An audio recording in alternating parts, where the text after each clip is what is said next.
Бағанағы рекламный кабинетке барамыз. Осы жерден открыть в ADS менеджер деп өтіп кетсек болады. Немесе Facebook арқылы таппай жатсаңыздар, Facebook арқылы өтіп кетсеңіздер болады. ADS менеджер деген сол жақта, кез келген жақтан.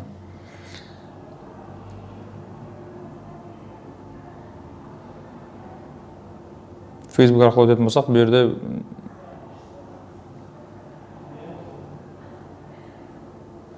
Facebook арқылы өтетін болсақ, бұл жерде сіздің бағана лишний неңіз көрініп тұрады, лишний аккаунтыңыз. Соны өзіңізге керекті рекламный аккаунт таңдап аласыз. Осылай басып. Осы жерде бірінші қарабаңыз, реклама жібермей тұрып қараңыз. Сіз қай рекламный аккаунтпен таргет жіберейін деп жатырсыз. Сосын создать деп басасыз. Бізде 6 цель бар. Таргет жіберу. Продажа, продвижение, приложение деген сіздерге бұлар керек емес. Сайт арқылы жіберетін болсаңыздар, лидімен жібересіздер. Бұл да сіздерге әзірше керек емес. Сайттың узнаваемостьпен жіберсеңіз болады. Узнаваемостьта бұл жерде лидтің түсуі қиындау. Тек қана бұл жердегі мақсат Facebook'тың сіздің жіберіп жатқан рекламаңыз барынша көп адамға және көп рет көрсету. Қайта-қайта адамдар көре берсе, ол адам запоминать етіп қалады да. Бұның ішінде узнаваемость ішінде мысалы қарасаңыз, 2 рет охват, прирост узнаваемость бренда, просмотр видео, узнаваемость точка адреса сіздің рекламаңызды жиі көрсете береді және максимально мүмкіншілік бойынша көп адамға көрсетеді.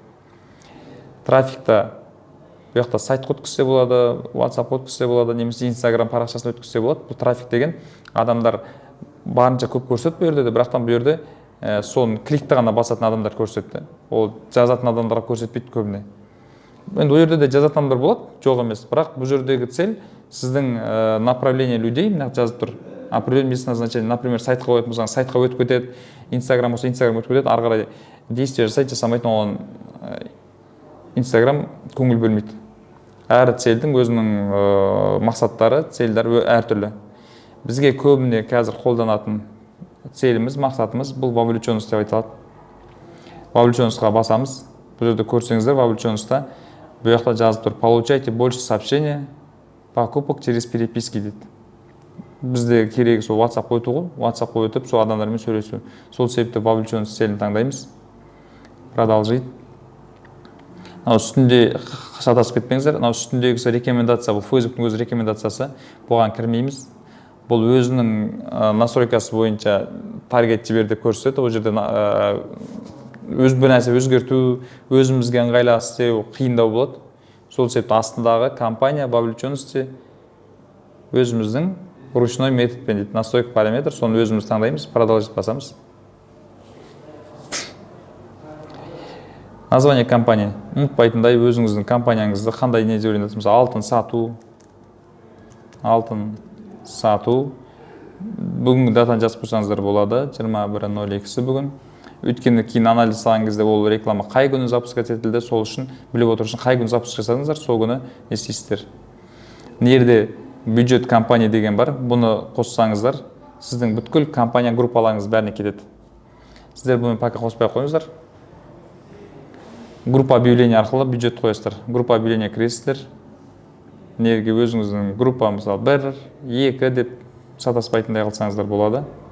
Нерде бағана бизнес страницаны таңдайсыздар, өзіңіз қалаған. Бизнес страницаны таңдаған кезде, осы жерде Instagram бағана жалғанған WhatsApp номер тұрады. Сіз егер WhatsApp номеріне жіберетін болсаңыз, WhatsApp номерін қосасыз осы жерге. Таңдайсыз WhatsApp номерін, сосын төмен түсіре бересіз. Нерде цель по результативности деген бар. Бұл жерде осы тұра берсін, максимально число переписок. Астында адамдар көп адам көрсетуі мүмкін, бірақ ол жерде адамдардың жазатын адамдарға көрсетпеуі мүмкін. Сол себепті өзінің стандарт настройкасы тұра берсін. Дневной бюджет дейді. $5, $10. Қазір минимально $10 қойған дұрыс. Өйткені қазір Facebook'тың рекламасы кішкене қымбаттап тұр. $10 қоясыз. И астында жазылып тұр. В среднем вы будете тратить $10 в день дейді. Максимально кейбір күндері $17 кетіп қалатын кездер болады дейді Facebook'тың өзі. Егер рекламаңыз жақсы жүріп жатқан күні, немесе охват көп алу үшін $10 емес, бір күнде $17-15 жарату мүмкін. Ол өзі ескертіп отыр. Қазір 1 жыл болды, обновление болғалы. Facebook егер рекламаңыз жақсы жүріп, кликтар жақсы түсіп жатса, кішкене сол күнгі бюджет өсіп тастайды. Бірақ басқа күндері бюджетті қысқартады. Астында ол көріп тұрғандарыңыздар в неделю $70. Сіз 10 күн $10 қойдыңыз, бір аптада $70 кетеді деп расчет жасадыңыз. Бір күні көп расход кеткен кезде Facebook екінші, үшінші, төртінші күнде расходтарды кішкене азайтып, бір күнде $70 кететін болады. Мына начало планирования дата рекламаның кететін уақыты көрдіңіз, 5-ші часовой пояс осы үшін ыңғайлы. Бізде де 58 кетіп тұр, мына сағат 1-де болып тұр. Бұл жерде негізі сіз түнде сағат 12 мен 2-ның арасында жіберіп алсаңыз дұрыс, 2-ге дейін, 3-ге дейін жіберсеңіз рекламаны түнде жіберетін болсаңыз, немесе азанда жіберген дұрыс. 7, 8, 9-да. Түстен кейін реклама қосқан кезде кішкене қиындау, өйткені ол жерде аукцион болады. Бұл аукцион арқылы реклама жіберілген кезде әр адамдардың вниманиясы дейді, аудитория таласады бұлар. Көп қойған, ақша қойғандар бірінші ұтып кетеді аукционда. Сол себепті түнде 12-ден кейін бір шетінен сіздерге анализ жасауға жеңіл болу үшін бір күндік уақыт қанша бюджет жаратылды, 12-ден кейін есептеу жеңіл болу үшін 12, 1, 2-лерде жіберген дұрыс. Осыны запланированы деп қойсаңыз болады, уақытын қойып. Немесе азанда сағат 11-ге дейін, 11:30-ға дейін реклама жіберіп тастау керек. Азанда, егер азанда қосатын болсаңыз. Түстен кейін қосылған рекламаның жүруі кішкене қиындау болады, өйткені ол бір күндік бюджетті жарату үшін тез-тез көрсетіп тастайды. Ол жерде сіз өз алгоритм өздеріңіз целевой аудиторияңыз түспей қалу вероятності бар. Сол себепті мүмкіншілік болса түнде жіберіңіз. Түнде үлгермей жатсаңыздар, азанда 8, 9, 10-да жіберіңіздер рекламаларыңызды. Местоположение Қазақстанға жіберетін болсаңыз Қазақстан, немесе бір қалаға таңдайтын болсаңыздар қаланы таңдайсыздар. Мысалы, Тараз қаласы дейміз. Бұл жерде Тараз қаласының радиусы 40 км, немесе текущий город деп таңдасаңыз болады, тек қана қала көрсететін болсаңыз. Немесе мысалы қаланың шетіндегілер болатын болса, мысалы 20, 17, қанша өзіңіз таңдайсыз.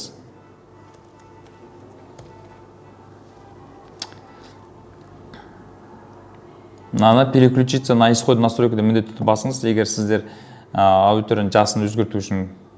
Бізге мысалы алтында көбіне әйел кісілер қарайды, ер кісілерге қатты қызық емес, сол себепті алтынға байланысты рекламаны әйел кісілерге таңдап жүрген дұрыс. Неде әйелді таңдайсыз, женщины, неде возраст. Өзіңіз қай возрастқа жібергіңіз келеді. Өзіңіз целевой аудиторияңыз бірінші анықтап аласыз. Сіздің аудиторияңызда әйел кісілер, қай возрасттағы кісілер көп покупка жасайды. Соны 24, 25, основном 24-25-тен бастап. Енді 18-ден де бар, бірақ көбіне осы. Сөйтіп қай возрастқа дейін. Енді алдын сатып алатын кісілер 60-та да болуы мүмкін, 55-те болуы мүмкін. Өзіңіз қарайсыз, өзіңіз таңдайсыз, анализ жасайсыз, рекламаны бір-екі рет жіберіп көресіз, сол жерден қарайсыз, сізге қай возрасттағылар көп жазып отыр. Сол екінші рет реклама жүрген кезде соған ориентир жасайсыз. Мына жерде место размещения. Укажите, где на каком платформах метах будет использовать ваша реклама. Мета компаниясында ол мессенджер бар, Facebook бар, Instagram бар, сол себепті редактируйте деп басамыз. Мына жерде место размещения рекомендуется дейді. Осымен жүріп берсеңіздер болады, бірақтан бұл жерде басқа Facebooktарда көрсетіліп кетеді. Егер тек қана Instagramда көрсетемін десеңіз, алып тастайсыз галочканы, Facebook'та алып тастайсыз, мессенджерді алып тастайсыз. Мына жерде Instagram лентасында көрсетілетін болады, интересінде көрсетілетін болады, және екінші стористерді көрсетілетін болады. Енді объявление бөліміне өтеміз.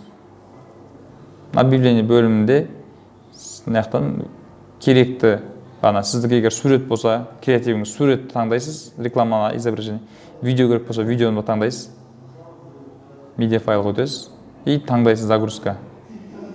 Жердегі кез келген видеоны алып, загрузка жасап, загрузка открыть деген кезде загрузка жүреді. Сөйтіп осы жерде пайда болады мынандай рекламалар, видеолар деген. Соның кез келген видеоны таңдайсыз. Далее нерде айтады, мысалы бағанадай лентаға жіберу үшін сіздің мүмкіншілігінше бірде бір формат болу керек. Бірде бір формат дегеніміз пиксельмен 1080-де 1080. Егер сіздер мобилографқа или SMM-дерге түсіретін болсаңыздар, олар сразу біледі қандай видео түсіру керек екенін. Маған лентаға керек десеңіз, бірде бір форматта, сторис десеңіз, ол 9:16 формат. Оны да біледі, 9:16 формат, 1080-де 1690 пиксель. Соны өздеріңіз реттеп аласыздар. Мысалы, нердегі өзгерту керек болса, басқаны заменить деп басып, керекті бағанағы бірде бір форматтағы видеоны таңдап аласыз. Одан кейін далее бөлім басып, далее готово, мына жақта загрузка болады. Мына жерде отправить сообщение деп, WhatsApp деп. Бұл призыв действию деген, байқасаңыздар рекламаның астына шығып тұрады ғой. Реклама көргенге сол кнопка.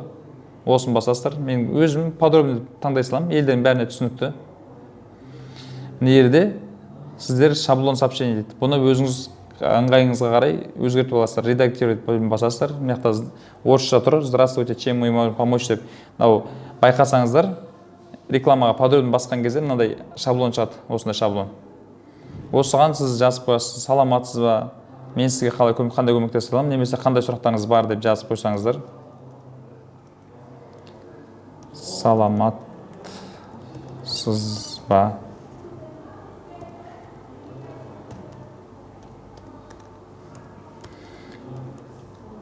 Мен сізге қалай көмектесе аламын, немесе қандай сұрақтарыңыз бар деп жазып қойсаңыз.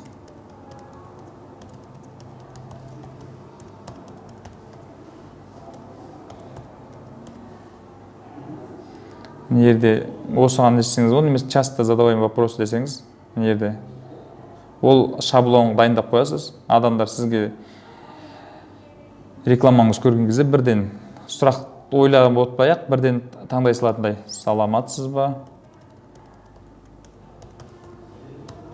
Алтын сатып алайын деп едім.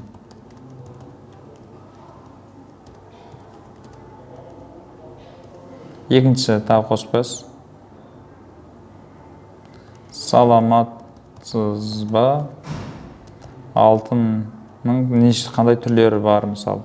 Сондай өзіңізге қандай сұрақтар керек, или клиент сізге қалай жауап беру керек, қалай жазу керек, соны дайындап қойсаңыз. Бұл осылай тұрады, немесе адам өзінің написать деп тұр ғой, өзі қалаған сұрағын сізге жаза алады. Тек қана осыны таңдауға да болады, немесе жаңадан өз сұрағы болса, саламатсыз ба деп өзінің сұрақтары болса, өзінде жазып жібере алады. Осын басқан кезде сіздің WhatsApp-қа немесе дайректке осылай сообщение болып түседі. Бағана группа билетін бір көрсетіп кетейін. Мына жерде егер сізге дайректке керек болатын болса, WhatsApp номерін қоспайтын болсаңыз, дайректке қосатын болсаңыз, мына жерде міндетті түрде мынаны басып таңдай саласыз. Instagram дегенді. Жерде бағанаға лента, бұл жерде де лента тұрады. Facebook-тан Stories, не. Болды, осыны бүйтіп басасыздар.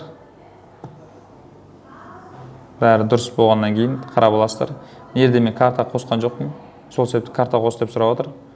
Карта қосқаннан кейін реклама проверкаға кетеді. Сонымен реклама жіберіледі. Проверканы өткеннен кейін реклама қосылады. Бұл ADS менеджермен реклама жіберу сабағы осымен бітті. Бағанағы сіздерге айтайын дегенім сол бағана Алтселдің ең көп қолданылатын қазір сол вовлеченность және лиды. Лиды ол через сайт болу керек, сайт арқылы жіберіледі. Оның өзгешелігі бағана айтқандай сайт қойылады, сайтқа пиксель қойылады. Сіздерге WhatsApp номері түсу үшін осы вовлеченностьпен жібере берсеңіз болады. WhatsApp-қа және дайректке. Біздің Қазақстанда мессенджерді көп қолданбайды ешкім. Сол себепті мессенджерға жіберудің қажеті жоқ. WhatsApp-пен Instagram Facebook таңдай беріңіздер. WhatsApp-пен Instagram таңдай беріңіздер.